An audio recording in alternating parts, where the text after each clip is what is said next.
तो ये वीडियो उन सभी स्टूडेंट्स के लिए इंपॉर्टेंट होने वाली है जो इस बार 2027 में अपना पेपर देने वाले हैं।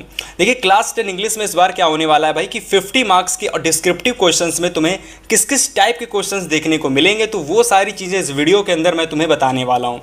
और इससे पहले मैंने वीडियो बनाया था जिसमें मैंने तुम्हें बताया था कि इंग्लिश के पेपर में तुम्हारे जो ये जो ऑब्जेक्टिव क्वेश्चन दिख रहे हैं ना, ये कहाँ कहाँ से तुम्हारे पेपर में आते हैं। तो इसके लिए मैंने वीडियो तुम्हें पहले से बना रखा है, देख लेना जा करके। ठीक है, बात करेंगे कि पार्ट बी जो हमारा डिस्क्रिप्टिव क्वेश्चंस का होता है, इसमें कहाँ कहाँ से क्वेश्चन आता है।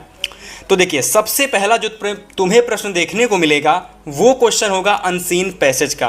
ठीक है, ये जो अनसीन पैसेज का क्वेश्चन तुम्हें देखने को मिलेगा, इसमें सबसे पहला जो तुम्हारा क्वेश्चन होगा उस क्वेश्चन का आंसर तुम्हें इस पैसेज से ही ढूंढ करके करना होगा। बात समझ में आ गई।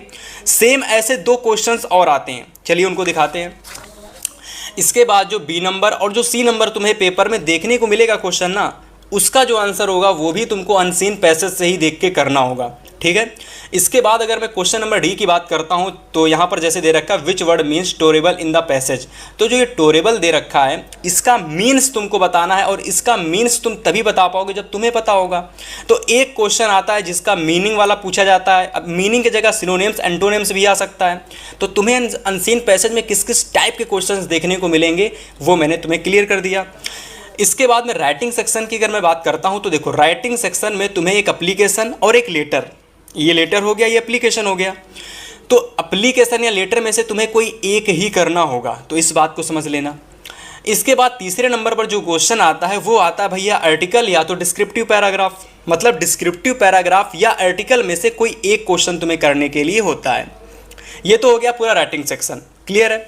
इसके बाद ग्रामर सेक्शन में क्या होता है, तुम्हारे 4 क्वेश्चन आते हैं। सबसे पहला question direct indirect speech, second question passive voice, third question आता है पंचुएट करने के लिए। अलग अलग चीज़ें दे रखी होती हैं, उनको सही से सही क्रम में लिखना होता है, राइट क्रम में, राइट डायरेक्शन में, तो ये होता है पंचुएट। बाकी चौथे नंबर पर तुम्हारा ट्रांसलेशन आता है जिसको इंग्लिश में तुम्हें कन्वर्ट करना होता है, मतलब translation following into English, Hindi में दे रखा है इंग्लिश में कन्वर्ट करना होता है। ठीक है, ये चीज़ें हो गई यहाँ तक ग्रामर की। और इसके बाद अगर मैं बात करता हूँ पेपर में लास्ट में आता है लिटरेचर सेक्शन, जहाँ पर कुछ नहीं होता भाई, लॉन्ग आंसर शॉर्ट आंसर होते हैं। इसके अलावा 2 चीज़ें और होती हैं जिसमें तुम्हारा सेंट्रल आइडिया होता है और आप लोगों को क्या होता है एक 4 लाइन की पोएम लिखने के लिए होती है। तो ये चीज़ें होती लिटरेचर सेक्शन में।